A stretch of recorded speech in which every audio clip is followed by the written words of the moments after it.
The village of red dust lay stretched along the ribs of a dry riverbed, its heart beating to the slow, steady rhythm of ancient drums. The earth here wore the color of old blood, deep red, crumbling to dust beneath the feet of barefoot children. When the sun leaned heavy against the horizon, the fields around the village shimmered like they had been stitched with gold, and the acacia trees, with their thorny arms, cast long, claw-like shadows across the paths. The people of red dust lived simply, their lives woven tight with the seasons. At dawn, women bent low to the ground, coaxing stubborn yams from the earth while babies clung to their backs.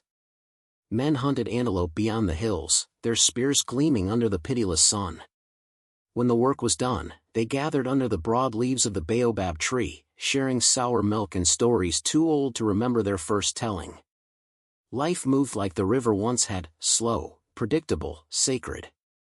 On market days, the air grew fat with smells, roasted maize, sharp peppers, and the thick, sweet smoke of burning palm oil.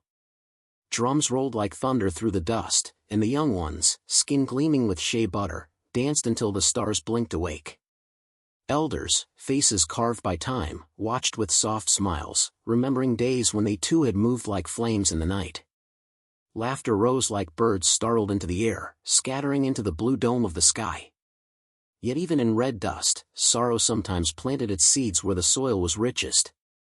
It grew quiet at first, like a weed hiding among healthy roots. A whispered quarrel here, a lingering look there.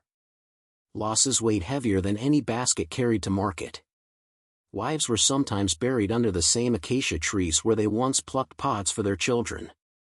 Babies sometimes fell asleep and never woke again, tucked into their mother's arms like little ghosts. The villagers knew this, joy was a fragile thing.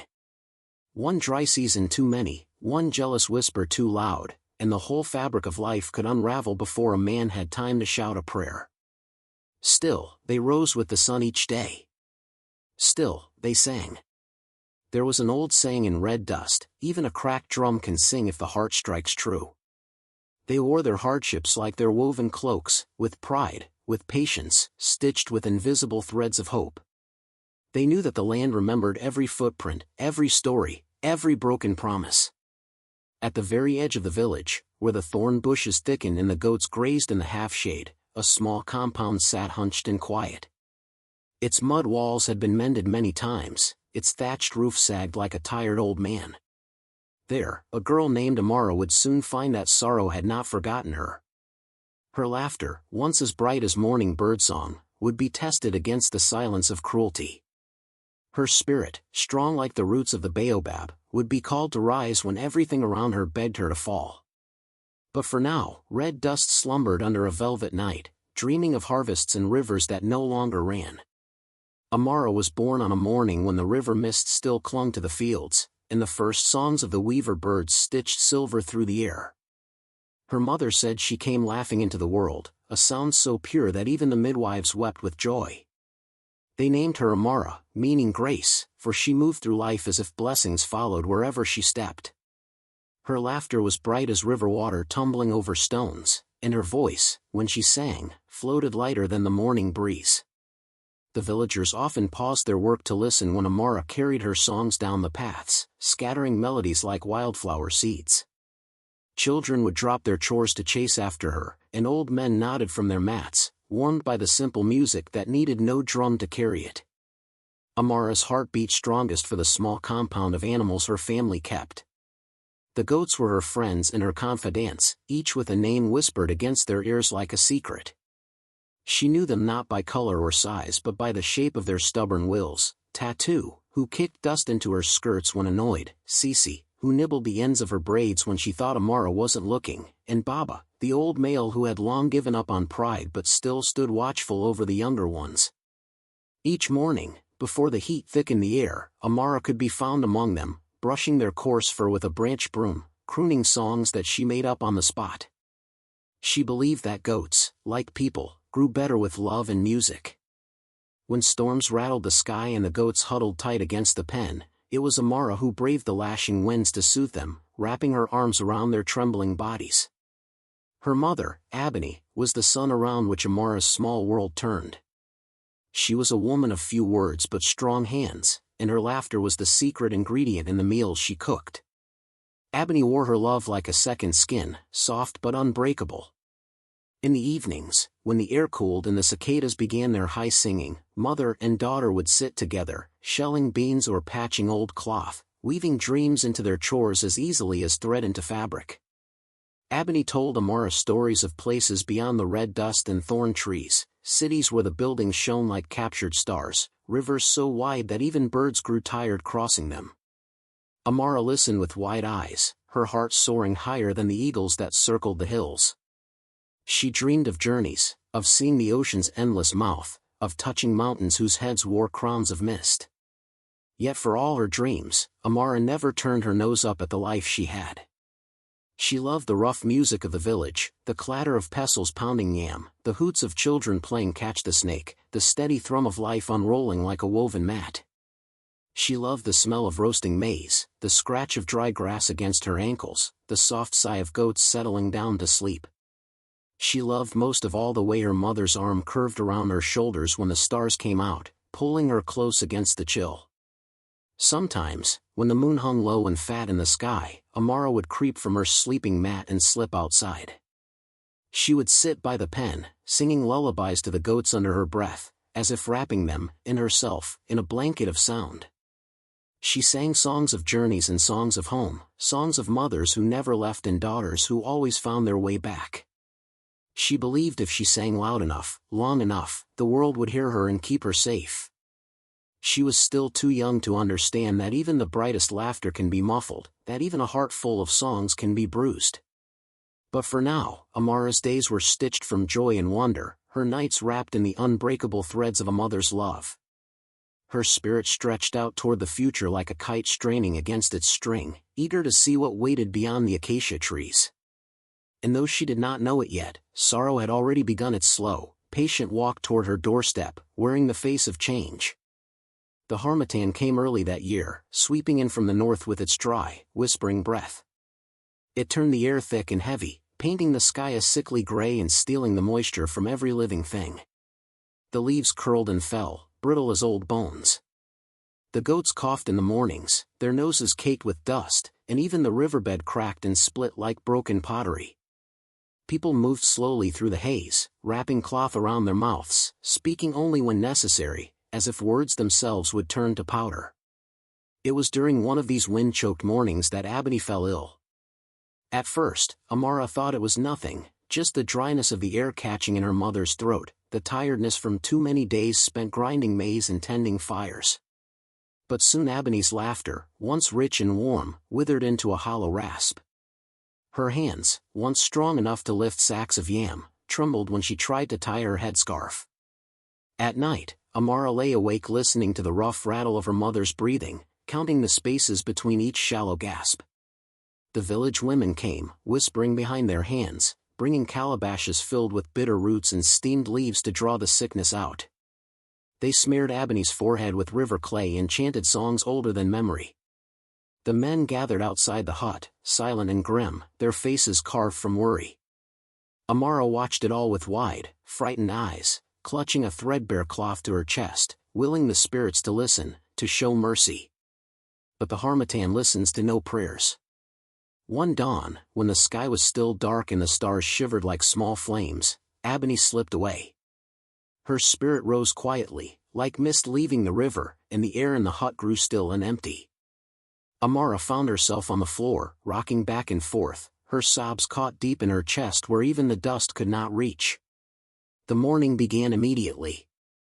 The village wailed as one body, voices rising in waves that broke against the stubborn red earth.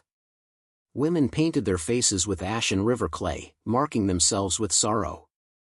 Drums beat slow and heavy, like the heart of a beast dying in the tall grass.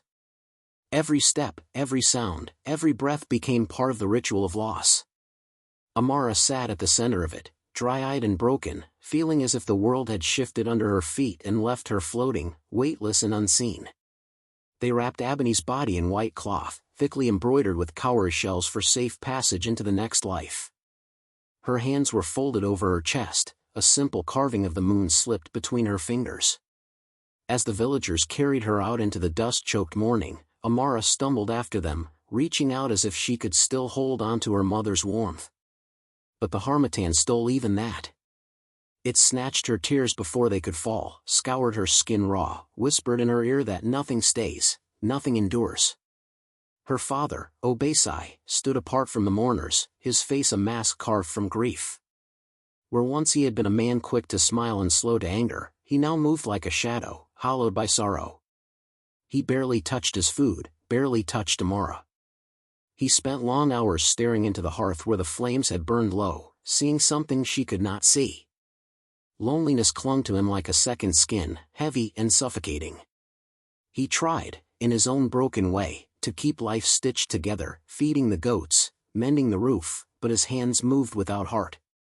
Sometimes, Amara would catch him looking at her with eyes so full of pain that she would turn away, pretending she hadn't seen. Without Ebony, the compound felt too large, too quiet. The goats bleated mournfully, pacing the pen as if searching for her voice.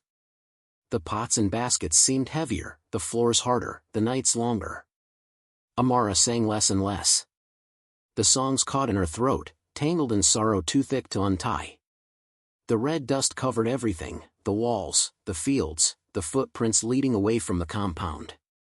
It settled into the folds of Amara's clothes, into the cracks of her hands, into the empty spaces where laughter once lived. And still, the harmattan winds blew, merciless and endless, carrying whispers of change yet to come. It was at the tail end of the harmattan, when the winds grew tired and the land began to stir from its long sleep, that Obesai returned home with a woman draped in bright fabrics and smiles sharp enough to cut glass. Her name was Selene. She was beautiful in a way that made the village women whisper behind their hands, high cheekbones like carved ivory, skin dark and gleaming like river stone, eyes quick and cold as the blade of a machete. She walked with the grace of a leopard, and when she laughed, it was the kind of sound that made Amara's goats shy away into the corners of the pen. Obesai presented her to Amara with a brutal smile stretched too wide. "This is Selene," he said, voice rough as gravel. "She will help us bring joy back into this home." Amara, small and hollow-eyed, bowed her head in the way she had been taught, murmuring a greeting that caught in her throat. Selene reached out with hands heavy with golden bracelets and touched Amara's chin, tilting her face up. Her fingers were soft, but the force behind them was firm, leaving behind an invisible bruise. "You are a pretty one," Selene said, her smile tight. "Pretty things can be troublesome." At first, the house held its breath. The early days were filled with a brittle, painful politeness. Selene moved through the compound like a queen surveying a conquered land. She cooked with exaggerated grace, arranging the dishes as if presenting them for a feast. She sang lilting songs while she pounded yam, songs that Amara did not recognize, songs that never quite warmed the ear. At the village gatherings, she sat close to Obesai, laughing too loudly at stories, placing her hand possessively over his. Amara tried, in her way, to bridge the widening river between them.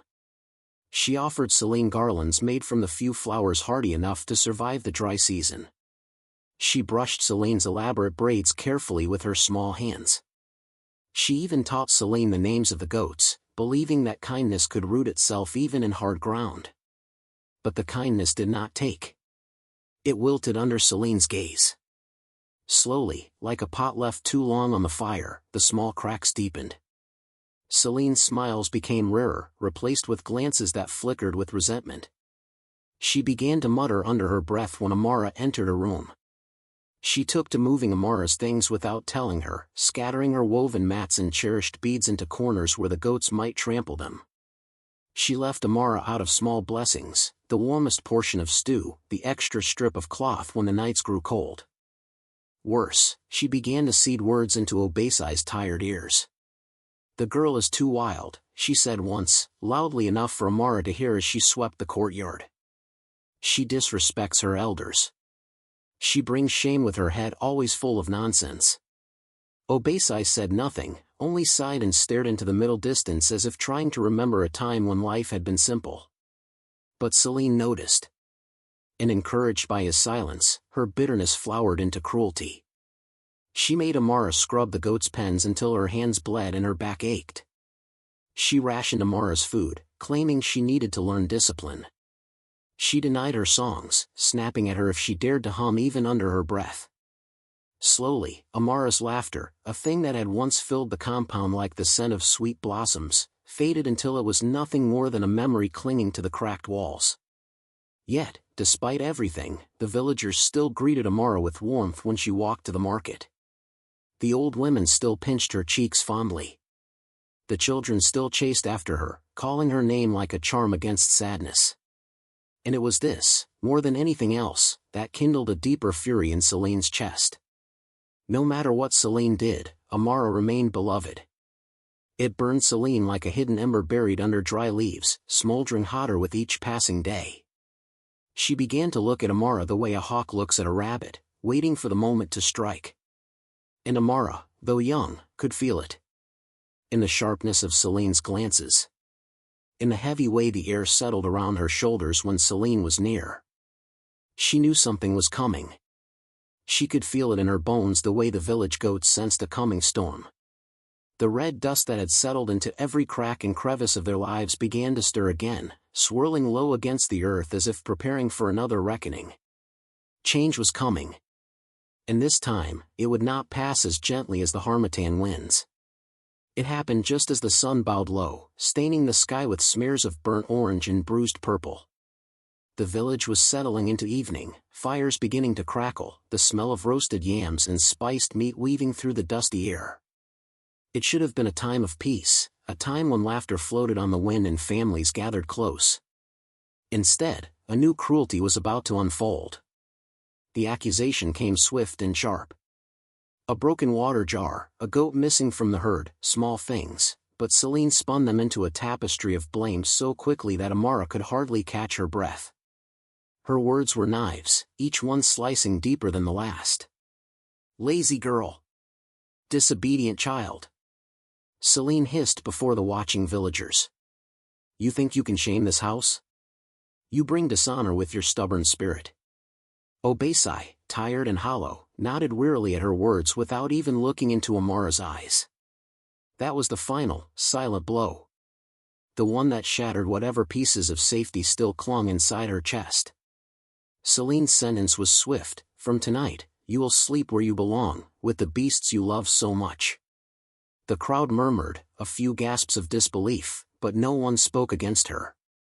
No one stepped forward. They had seen too many storms, and none wished to be struck. That night, under the bruised sky, Amara was led by Celine herself to the goat pen at the far edge of the compound. She carried only a tattered straw mat and the clothes on her back. The goats bleated uncertainly as she entered, shifting their hooves nervously in the red dust. The pen was little more than a rickety enclosure of splintered wood and old, knotted rope. The ground was hard, dry, littered with tufts of moldy straw and the sharp smell of manure. Fleas swarmed in the heat of the animals' bodies, and their tiny, unseen teeth found her skin almost immediately, biting at her ankles and wrists, crawling along her scalp. Amara laid her mat in the cleanest patch she could find, next to an old nanny goat with gentle eyes. She tucked herself small, wrapping her arms around her knees. The night creatures stirred, bats flitting through the dark, hyenas laughing low in the far-off bush. The village fires became distant stars, their warmth unreachable.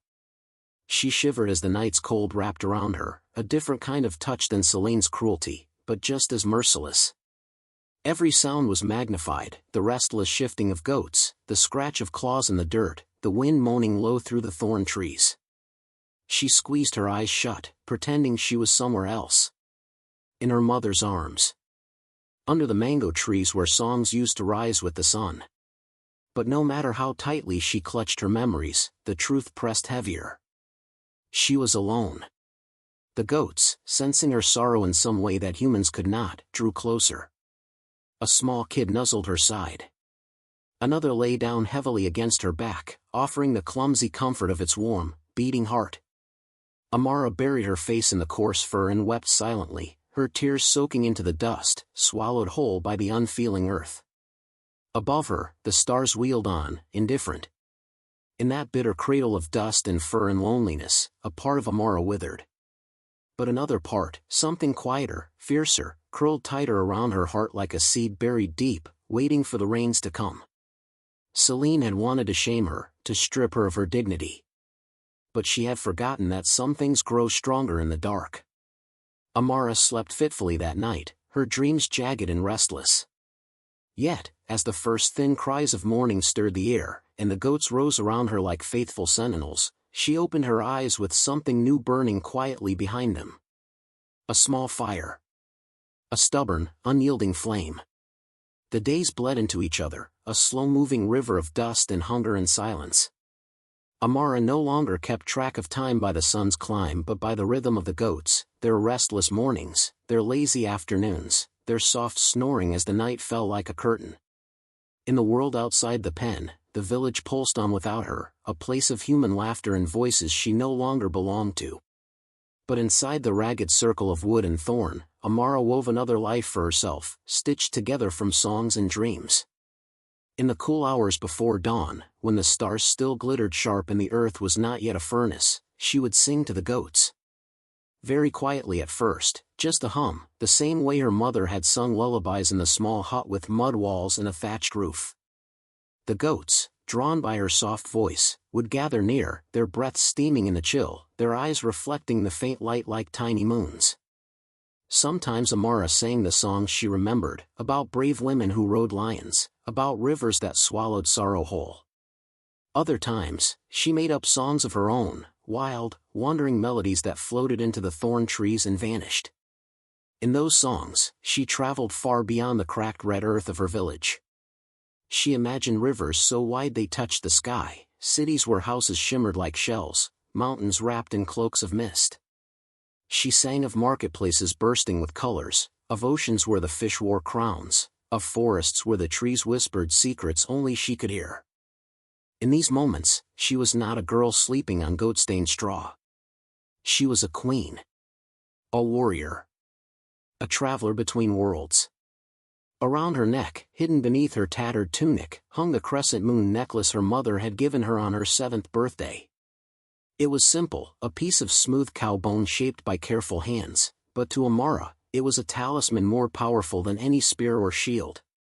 Whenever her courage faltered, whenever Selene's sneers grew louder in her mind, she pressed her fingers against the curve of the pendant.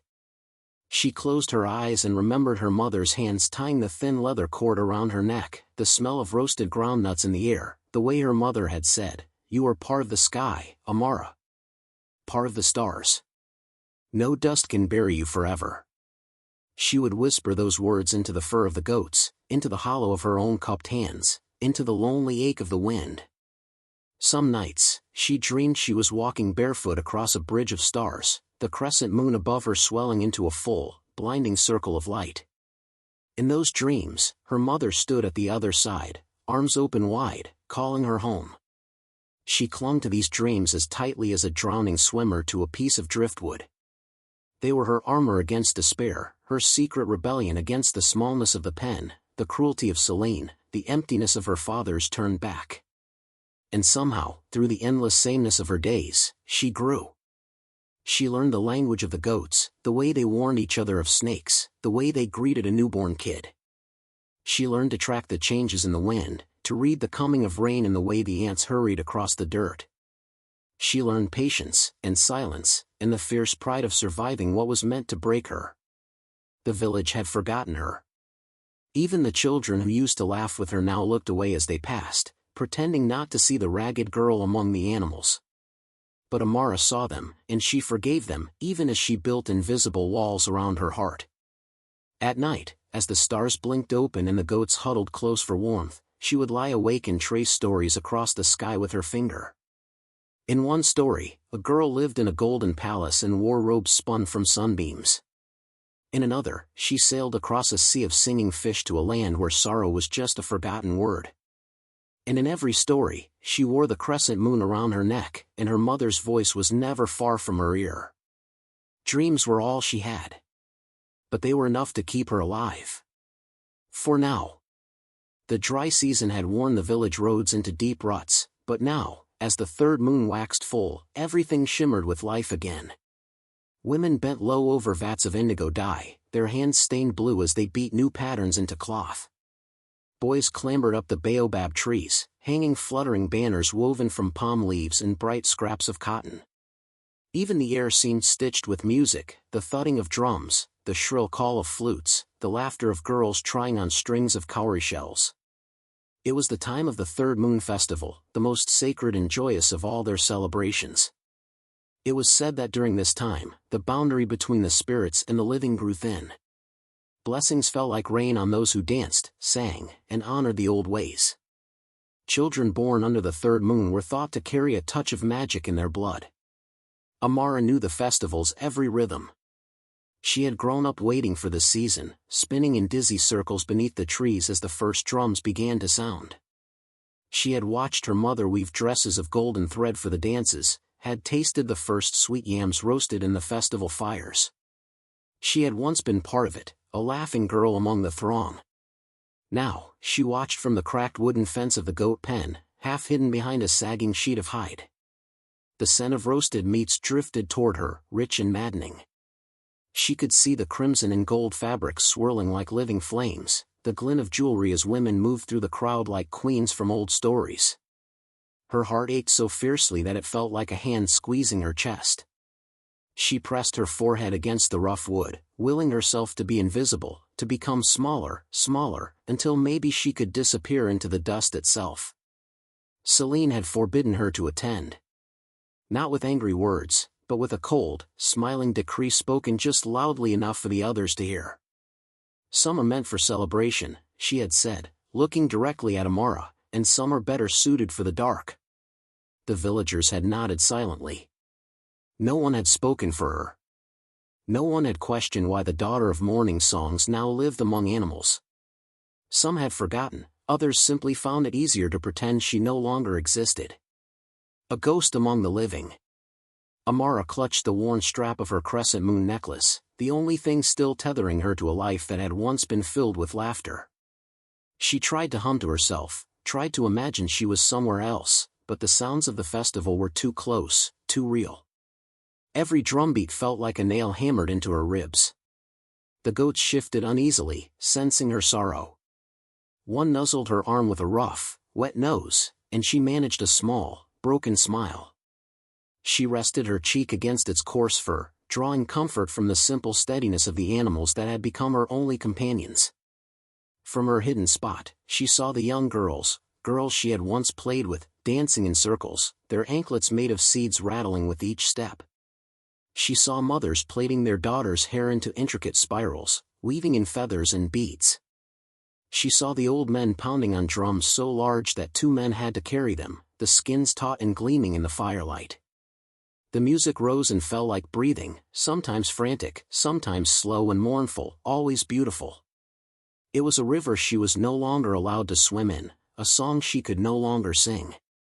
For a moment, a terrible anger flared in her chest, an anger so sharp and fierce it made her vision blur. Why had the world turned its face away from her? Why had no one, not even her own father, reached out a hand? But just as quickly, the anger burned itself out, leaving only a heavy sorrow behind. She knew she could not let it consume her. Her mother's voice, warm and sure, echoed in her mind, "You are not made of anger, little one. You are made of light. Even when no one sees it."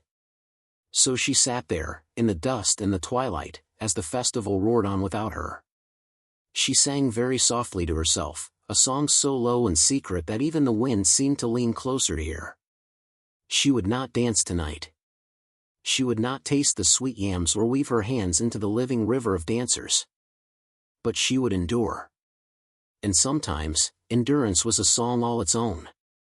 The night wore on, and the fires of the third moon festival blazed brighter. Music and laughter floated into the black sky, thick with the scent of burning palm oil and spiced meats. The village heart pulsed with life. But at its ragged edge, where the lights barely touched, silence reigned. Kamari had not meant to wander so far. He was a traveler, born of a distant river kingdom where the sand sang when the wind blew. He had come to this village on the urging of the old seers, following signs and dreams stitched with the scent of dust and goats and sorrow. Wrapped in a cloak the color of twilight, he moved unseen through the edges of the crowd, his spirit restless, searching for something he could not yet name. His footsteps, light as feathers, took him beyond the music, past the grand tents and laughing faces, down a crooked path lined with thorny acacia trees. The path ended at a worn wooden fence, barely standing. Beyond it, a scatter of goats huddled together against the cool breath of the night. And there, sitting among them as if she had grown from the earth itself, was a girl. Kamari froze. The moonlight caught her in its pale net, outlining the thinness of her arms, the dust clinging to her torn skirt. Her bare feet were cracked and calloused. A thin necklace with a crescent moon charm glinted softly at her throat. Her hair, once probably thick and glorious, was matted from nights spent on rough straw. Yet, there was something about her posture, the tilt of her chin, the stubborn, aching dignity in the way she sat upright even in her rags. She was singing, so softly that the goats themselves seemed to lean closer to listen. Her voice was a thread barely holding against the heavy night, trembling but unbroken. Kamari felt the air shift around him, as if the ancestors themselves had drawn back to watch. He stepped closer, the dry ground crunching under his sandals. A small goat bleated, and the girl turned. Their eyes met. For a moment, the world tilted. The drums from the festival sounded distant, thin and hollow. Only her gaze anchored him, clear, dark, deep as the wellsprings beneath the earth. Eyes that held stories too old for her young face. Eyes that dared the world to see her not as a cast-off, but as a daughter of queens. Kamari's breath hitched in his throat. He saw it all in a flash, the loneliness etched into her bones, the endless nights beneath a pitiless sky, the way she clutched the small crescent at her neck like a prayer. And then something inside him shattered. Without understanding why, without shame or hesitation, Kamari dropped to his knees in the dust. Tears spilled down his cheeks, silent and hot, cutting tracks through the fine layer of red earth that coated his skin. He wept not just for her, but for all the children the world had forgotten, for every bright spirit buried under cruelty and silence. He wept because this girl, sitting among goats, abandoned by those who should have sheltered her, still sang to the stars. Amara stared at him, bewildered. No one had ever cried for her. No one had ever even seen her, not truly, since her mother's death. Fear prickled her skin, but stronger than fear was a small, fierce hope rising from a place she had thought long dead. Kamari bowed his head low to the earth before her, the dust clinging to his tear-wet face.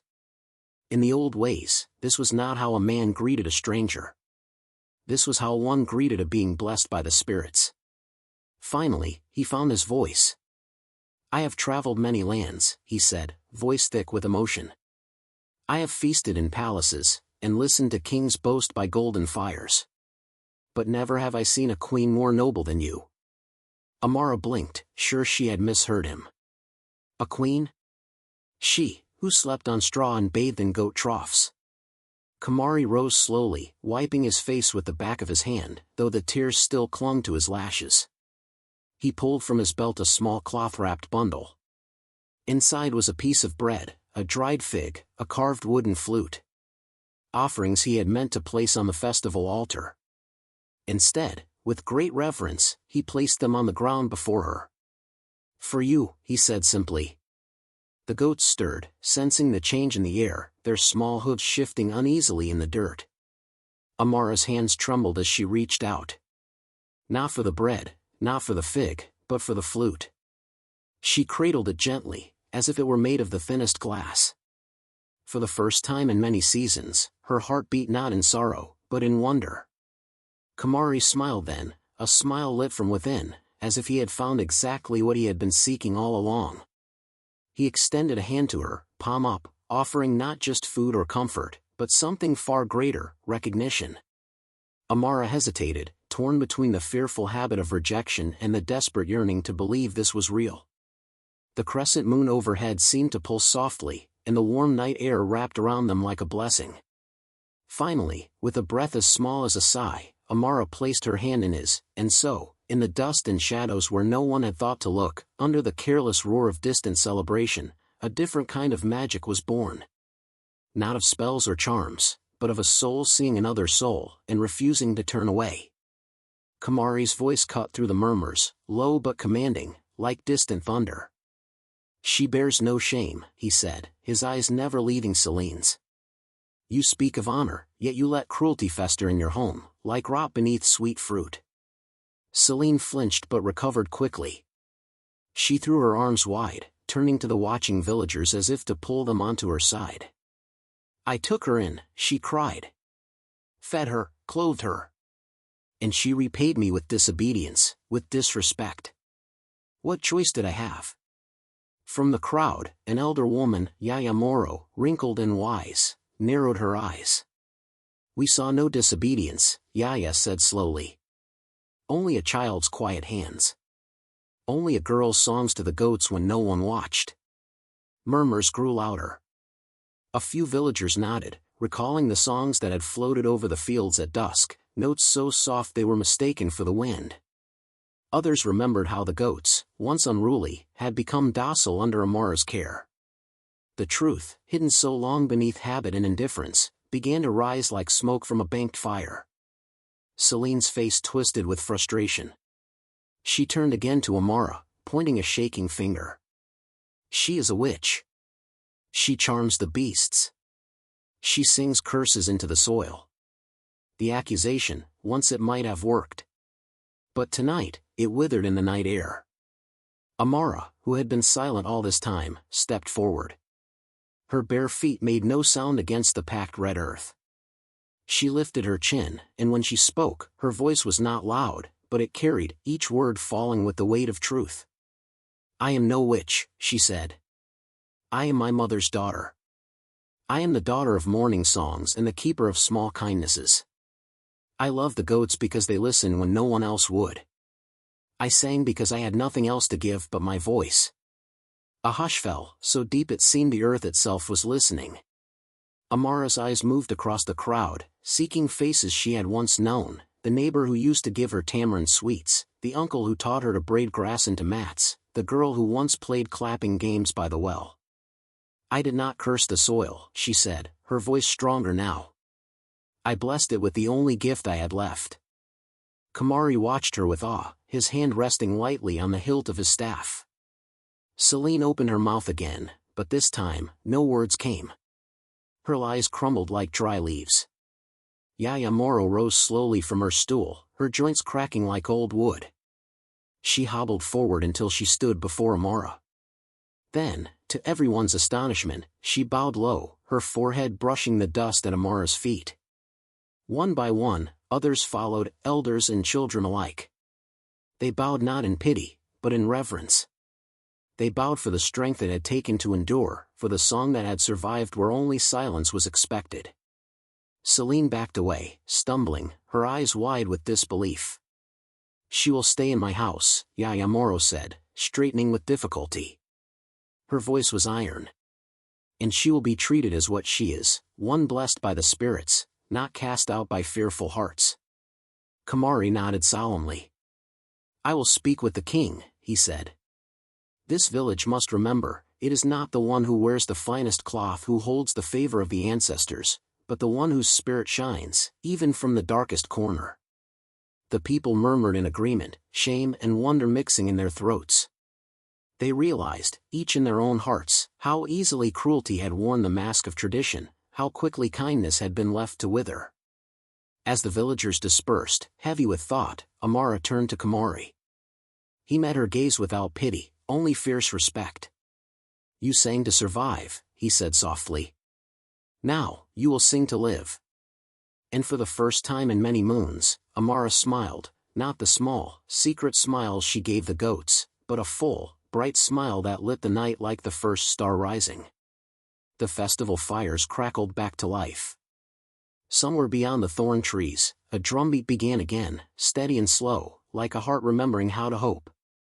The great baobab tree stood at the heart of the village, its ancient roots clawing deep into the red earth, its trunk thick enough that 10 men could not encircle it hand to hand. Beneath its heavy branches, stories had been judged, wars had been ended, and oaths made stronger than blood. Tonight, it would bear witness once again. the elders gathered first, their cloaks drawn tight against the chill that crept in from the open plains. They sat in a wide circle on mats woven from river reeds, their faces grave. Yaya Moro presided in the center, her staff planted firmly in the soil like a spear. The villagers formed a loose ring around them, torches flickering in the gathering dusk. Selene was dragged forward by 2 village men, not cruelly, but with the sternness reserved for those who had broken the unseen, unspoken laws of the heart. Her headdress had fallen away. Her feet stumbled, bare and uncertain, across the packed earth. Amara stood nearby, not hidden, not cowed, but wrapped in a simple cloth robe that Yaya Moro had given her. Kamari remained at her side like a silent shield, though now, she hardly needed him. Yaya Moro struck her staff 3 times against the earth, and all voices fell silent. "Speak," she commanded, her voice hoarse but strong. "Selene, daughter of another village, wife to Adu, stepmother to Amara, stand and face what you have summoned." Selene lifted her chin, though her hands twisted in front of her. "I did only what I thought right," she said, voice cracking. "A stubborn child brings shame on a household. I sought discipline." A low murmur rose from the crowd, a rustle of disbelief and disgust. A man, Adu's brother, stepped forward, his face unreadable. "You left her with fleas and dung," he said quietly. "You fed her like an animal. That is not discipline. That is cruelty dressed in a mother's robe." Selene's mouth opened and closed, but no defense came. One by one, villagers spoke, the weaver who recalled Amara's broken wrist after being disciplined for laughing too loudly, the farmer's wife who remembered seeing Selene pour water onto Amara's sleeping mat so she would have no dry place to rest. Their words fell like pebbles at first, then stones, building into a flood that Selene could not stop. Yaya Moro turned to the assembled villagers. "And what of you?" she asked sharply. "You who saw and said nothing. You who looked away while the heart of our village was trampled." Faces burned with shame. Heads bowed. Mothers clutched their children tighter, as if to shield them from the truth that had finally bloomed under the baobab's gaze. Yaya Moro raised her staff high. "The spirits have seen," she said. "The ancestors have judged. Mercy has a place, but tonight, it stands aside for justice." She pointed the staff at Selene. "You are stripped of our protection. You are cast from this village, and none shall shelter you within a day's walk of our fires. Go, and may the gods teach you the lessons you would not learn among us." Selene gasped as though struck. She looked around wildly, seeking a friendly face, but found only cold eyes and turned backs. No one stepped forward to plead for her. Even Adu, Amara's father, stood silent, his face like stone. Selene fell to her knees in the dust. "I have nowhere to go," she whispered. "You should have thought of that," came the bitter reply from a woman near the front.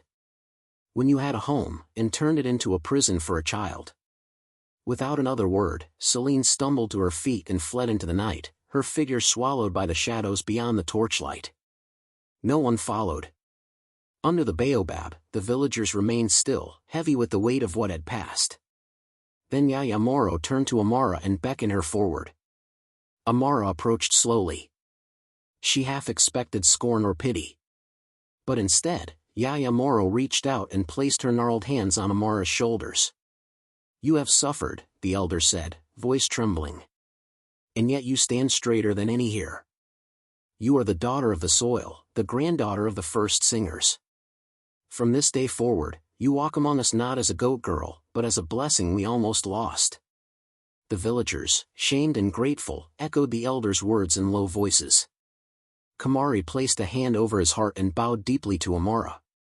The baobab's branches stirred in the wind, whispering like old women gossiping after the harvest. Somewhere far beyond the village, a jackal howled at the moon.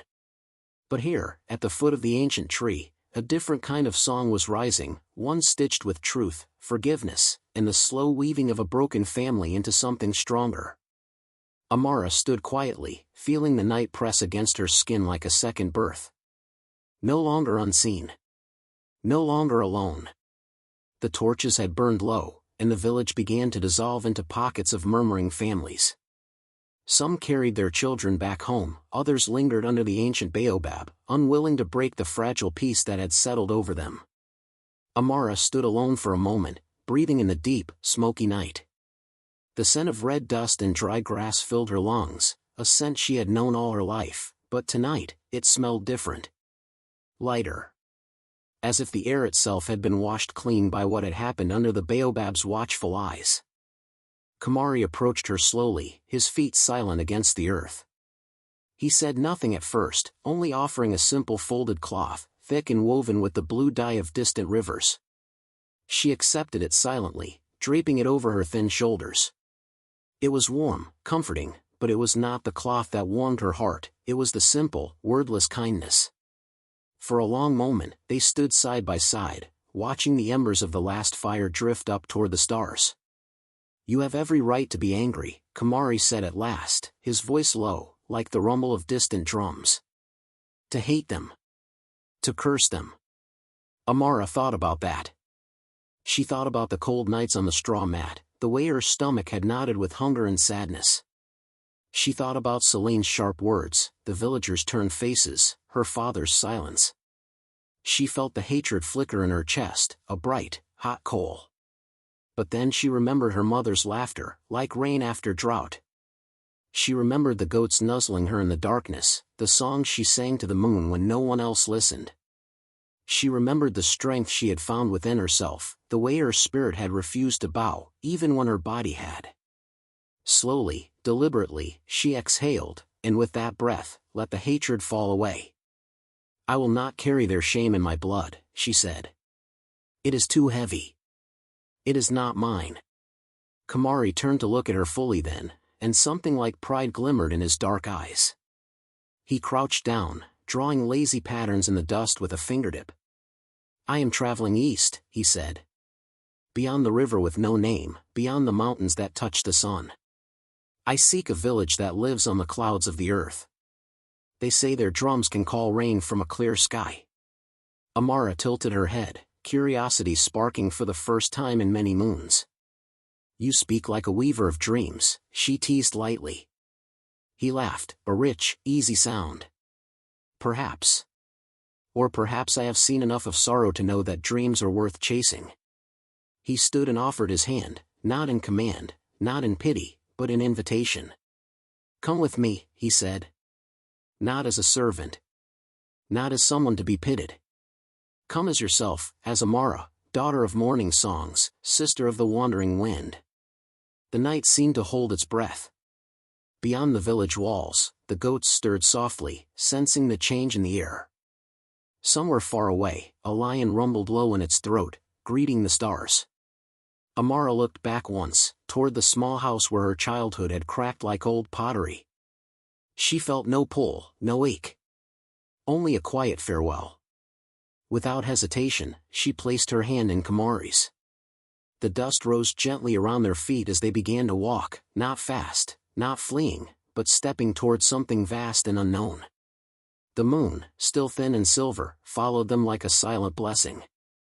With each step, Amara felt a little more of the old weight fall away. She was not the girl in the goat pen anymore. She was not a burden or a ghost. She was a girl who had survived the fire and come out singing. As they passed the edge of the fields, the thorns of the acacia trees reaching out like long fingers, Amara lifted her face to the stars and breathed in deep, her first breath of true freedom. It tasted like dust and dreams and the beginnings of a new life. The mountains rose like great sleeping beasts, their backs dusted with mist in the early morning light. It took many days of walking, crossing rivers and open plains, but when Amara first saw them, her breath caught in her chest. These were not the dry hills of her home, they were ancient and green, with waterfalls that braided themselves down the cliffs like the hair of the gods.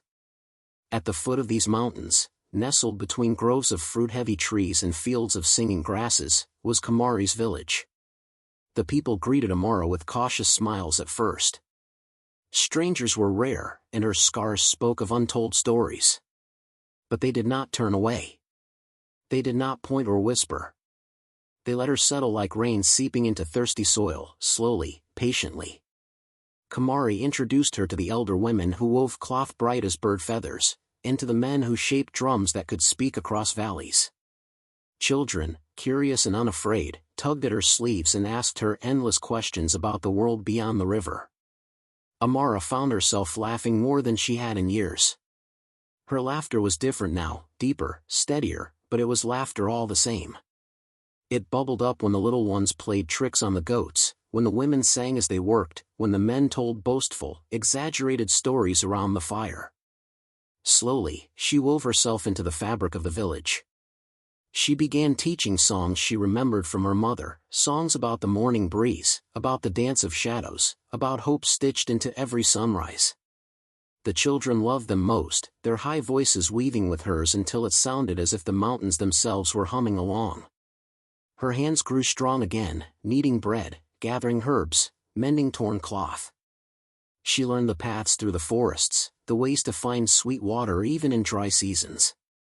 She learned the language of the village, the jokes, the old stories. She was no longer just surviving, she was living. One afternoon, as she was helping the children paint patterns on a great ceremonial drum, a little girl named Zena touched the scar on Amara's cheek gently with her small fingers. "Does it hurt?" she asked, eyes wide. Amara smiled, setting down the paintbrush. "No, little one. It hurt once. But now, it is a story." Zena tilted her head thoughtfully. "Like the stories you tell?" "Yes," Amara said. "A story that reminds me I am stronger than anything that tried to break me." The children, quick to understand what many adults could not, nodded solemnly and went back to their painting. Zena dipped her fingers in blue dye and pressed her palm against Amara's arm, leaving a perfect, bright print. One by one, the other children followed, until Amara's arms were covered in colors, symbols of belonging, of love. When Kamari saw her later that evening, sitting by the fire with the children asleep around her and her arms a riot of painted hands, he simply nodded. "You have found your place," he said. Amara looked at the mountains beyond, their peaks kissed by the last pink light of the sun, and for the first time in a long while, she felt no yearning to be elsewhere. Her heart did not ache for what she had lost, it sang for what she had found. Strength, she realized, was not in hardening yourself until nothing could hurt you. Strength was in being broken open by the world and choosing to sing anyway. She touched the crescent moon necklace at her throat, a gift from her mother, a memory from another life, and smiled. The mountains would hold her stories now. The fields would echo her songs. And the children she taught would carry the memory of a girl who had once slept among goats, but whose spirit had soared higher than even the eagles dared fly. She was home. The seasons turned like pages in an old book, and Amara grew into her place among the mountains as surely as the river cut its path through the valleys. Time, once a heavy burden, became a river she floated along without fear. The children she once sang to had grown into young men and women, their hands calloused from work, their faces bright with dreams. New little ones now clung to her skirts and pulled her toward the Story Stone, a great, flat rock at the top of a grassy hill where the village gathered on nights the moon was full. Tonight, the stars flared bright against a velvet sky, the constellations familiar and ancient. The goats, grown fat and lazy in their safe pasture, grazed below, bells on their necks tinkling in soft harmony with the cricket's song. Amara stood on the hill, her crescent moon necklace catching the firelight from the village fires below. Her voice, once trembling, now rang out strong and clear, carrying across the valley. She sang songs of old rivers and endless skies. She sang of mothers who braided hope into their daughters' hair, of journeys made barefoot under burning suns, of wounds that became wings. Every note carried a piece of her heart, stitched carefully with thread spun from sorrow, joy, and resilience. The children sat cross-legged around her, their eyes wide. They knew parts of her story already, the way they knew the taste of honey or the scent of rain on dust. It was woven into the air they breathed. But tonight, they would hear it again, shaped anew by time. Amara told them about the village of red dust, where the earth cracked open during the dry season and the drums told secrets in the night. She spoke of her mother, whose laughter had made the morning birds jealous, and of the goats who had once been her only comfort. She spoke, too, of Celine, not with anger, but with a weary wisdom. There are those, she said softly, who carry a fire inside them that burns everything it touches. Sometimes they burn because they have never known another way to feel powerful. Sometimes they burn because they are afraid. The children listened, somber. Some of them had seen that fire, in one form or another, in their own lives. But you, Amara said, smiling now, you can be different. You can carry water instead of fire. You can mend instead of tear. You can speak when others stay silent. A soft breeze stirred the grass, and the stars seemed to shiver in approval. Amara's gaze traveled over the small faces turned up to her, seeing not just children but the warriors, the healers, the builders of dreams they would become. Somewhere in the crowd, Zena's daughter clutched a carved goat figurine in her hand, a gift Amara had given her when she turned 5. The village chief, older now, leaned heavily on his staff nearby, nodding along with Amara's words. Even Kamari, silver threading his hair, stood at the edge of the gathering, his face lit with pride. The goats, never far from Amara's heart, grazed lazily in the fields below. In the distance, a few of them lifted their heads and let out low, contented bleats, as if singing along. Amara closed her eyes for a moment and let the memory of her mother's voice wrap around her. She could almost feel the gentle tug of fingers weaving her hair, hear the old lullabies whispered against her ear. You are more, her mother had once said. More than where you sleep. More than who tries to break you. You are morning songs and river dreams. Never forget. Amara opened her eyes and sang the final song, a song older than memory, one she had carried from the goat pens to the mountaintops. A song that said, I am here. I have lived. I have not been silenced. The children's voices rose to meet hers, a wave of sound swelling into the heavens. Their hands clapped out rhythms against their thighs, their feet tapped beats into the earth. Even the babies gurgled and cooed along, sensing the magic stitched into the music. When the song ended, silence fell like a blessing. For a heartbeat, the world held its breath. Then, one by one, the children began to clap, their small palms striking together like raindrops beginning to fall. It grew louder, faster, until even the oldest among them were laughing, clapping, stamping their feet. Amara smiled, her heart a drum in her chest.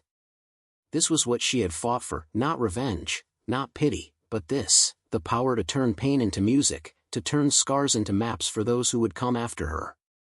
She looked up at the stars wheeling above her, endless and wild, and sent a silent prayer to her mother, to the ancestors, to the rivers and the goats and the dusty paths that had carried her here.